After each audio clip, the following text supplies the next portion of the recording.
Mbola ao anatin'ny herinandro ny fifandraisana isika ary miaraka amin'ilay lohahevitra hoe fitiavana sy ny hiraka koa mirary ny fahasoavan'Andriamanitra ho antsika tsirairay avy, ho anao izay manaraka izao taridalana izao, satria iorina manokana ao amin'ny Jaona 5:10 ny taridalana. Fa alohan'izany anefa dia tiako ny tondram-bavaka manokana izao fotoana izao, manasa anao ary iombona amin'izany vavaka izany. Raha tsara indrindra izay any an-danitra misaotra anao zahay ny amin'ny taridalana mandrakariva izay hitarianao anay tsirairay avy. Tsy ho amin'ny fahazoanantoko an'ny ho avy ihany nefa ho an'ny tenanay manokana, fa indrindra ho amin'ny fafahana mampita izany amin'ireo izay mifampikasoka aminay koa. Apetraka eo am-pelantananao Tompo mba hialoha lalana koa ny fananao masina ny amin'ny teny rehetra izay ho raisina. Tonoina ny vavaka ao amin'ny anaran'i Jesosy Kristy. Amen. Tsy maintsy manana fitiavana ny afatra isika vao afaka mamikitra, miaina ary mizara izany. Kanefa teny Jesosy Kristy ao amin'ny Jaona 5:10 izay fantatsika tsara fa miresaka ny amin'ny fifandraisana ety dia ety,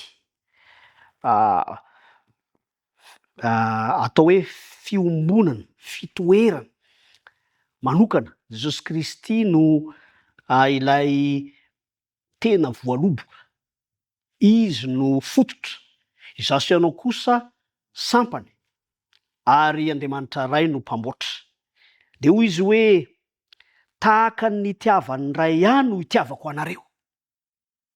No marina manokana ny fitiavan'Andriamanitra izao tontolo izao efa hitantsika izany tany aloha.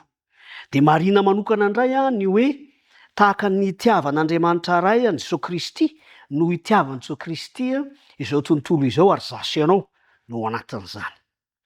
Io fanambarana io dia mametraka ny mahazava-dehibe ny hoe raha Jesosy Kristy no fototra, izy no ilay atao hoe voaloboka, izaho sy ianao no sampana, dia tsy hanala ny sampana eo amin'ny fototra mihitsy izany atao hoe ilay vatany lehibe izany, fa ny sampana kosa dia antsoina mba hamikitra. Ary eo no mampibaribary ilay antsoina hoe rojo izay mampita. Voalohany aloha dia mampifandray mba tsy hisaraka, ny mason-rojo izany. Dia toy izany ihany koa ny rojo izay ahafahana mampita ilay fitiavana. Ny rafitra izay hitantsika amin'ny sary tsotsotra dia ny hoe Andriamanitra iray izany mampita amin'i Jesosy Kristy zanany ary mankany amin'ny mpianatra hatraty amiko sy aty aminao zany. Zava-dehibe zany satria ny Jaona 2:20 dia izy hoe tahaka ny nanirahany iray aho, hoy Jesosy Kristy, no anirahako anareo koa. Ilay fitiavana izay miempita avy any amin'Andriamanitra iray zany mankao amin'i Jesosy Kristy tonga aty amiko sy aty aminao. Dia toy izay ihany koa ilay hiraka izay raisintsika. Misy antso manokana ataony mba hitoetra ao amin'izany fitiavana izany, satria ny rantsana iray na ny sampana iray izay mifandray amin'ny fotom-boaloboka dia mandray avy amin'izany fototra izany ny ataontsika hoe aina mamelona azy. Zava-dehibe zany satria ilay rojo-pitiavana mihitsy no mampifandray antsika amin'i Jesosy Kristy sy Andriamanitra iray, ka mahatonga antsika sampana handray aina, handray izany fitiavana izany avy ao amin'ny ilay fotom-boaloboka. Zava-dehibe zany satria ataoko ahoana moa ny hizara fitiavana nefa aho tsy nandray izany akory. Ataoko ahoana ny hahatsapa ny mety hoe toe-javatra mahazo ny hafa nefa izaho aza tsy mahatsapa ny fatakaran'Andriamanitra sy ny fiheveran'Andriamanitra akory.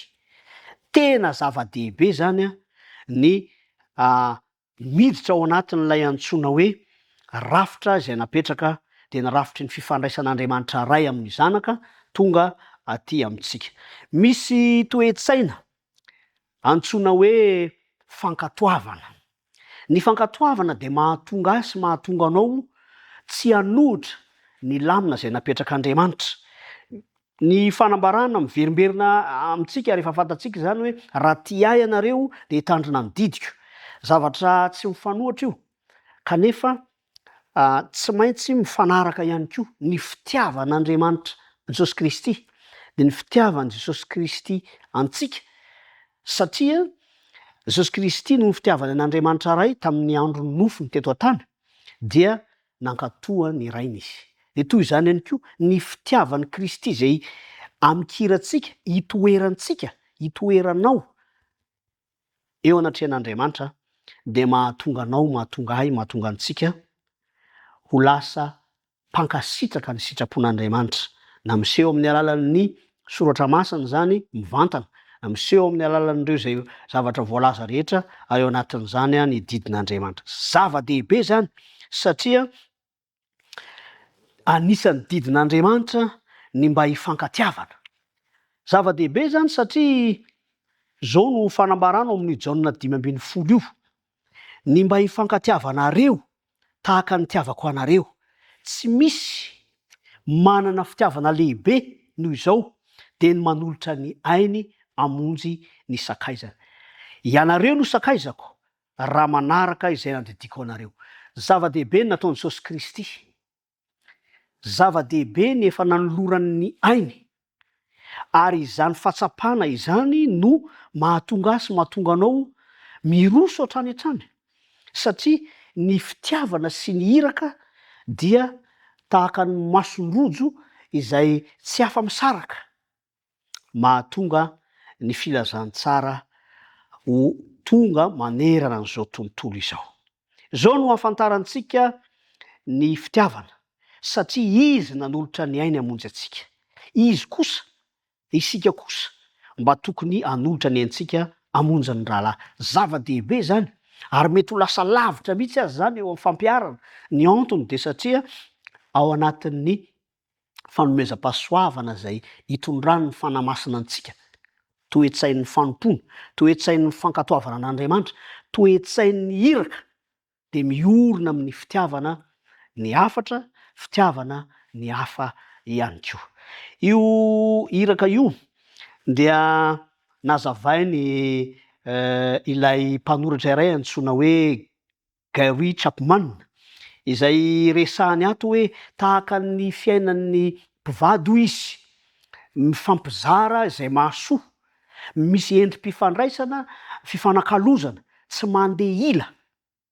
Misy zany ny fanomezana, misy ny fifanakalozana, misy ny fiaramientana, ny fiheverana ny hafa, ny fanaovantsoa, ny fanehoam-pitiavana, eny tonga hatramin'ny fikasiana. Zava-dehibe zany, fikasiana ara-batana ny resahan'ny taridalana teo. Satria Andriamanitra mihitsy no efa nanainga izany endrim-pifandraisana izany ho tonga amintsika.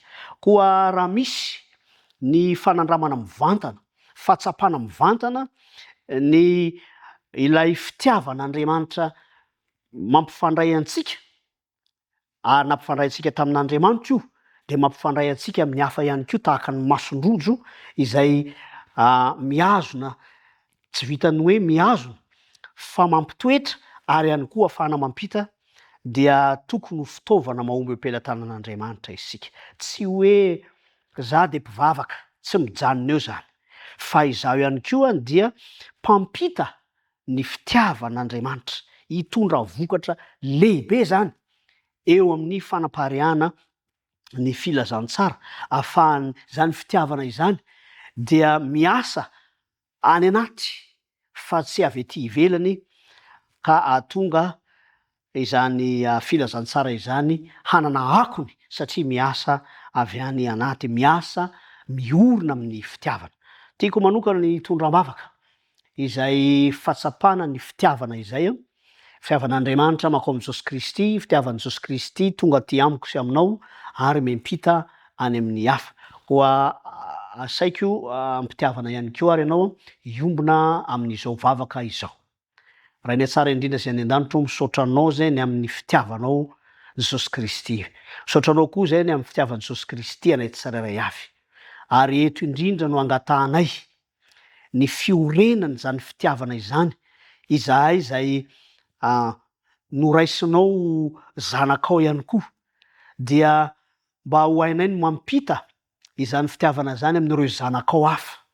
Tompo malalo raha mahatsapa antso izahay, dia sitraka indrindra ny ho mpankatoho, sitraka indrindra no ilay miaina fitiavana, ary sitraka indrindra ny aneho zany amin'ny hafa ireo rehetra zay mifampikasoka aminay.